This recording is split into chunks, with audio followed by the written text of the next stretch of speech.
Beloved in the Lord, we thank God for how far He's brought us.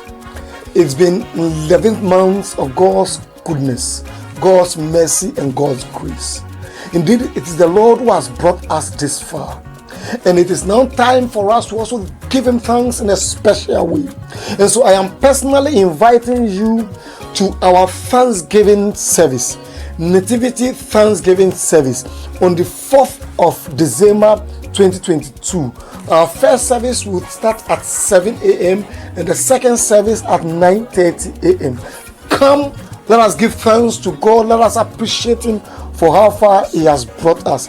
Come, let us give thanks to Him from the deepest part of our hearts. Give Him thanks with our substance and everything that we have. Come one, come all. The Lord bless you for coming, and the peace of the Lord be with you as you prepare to come.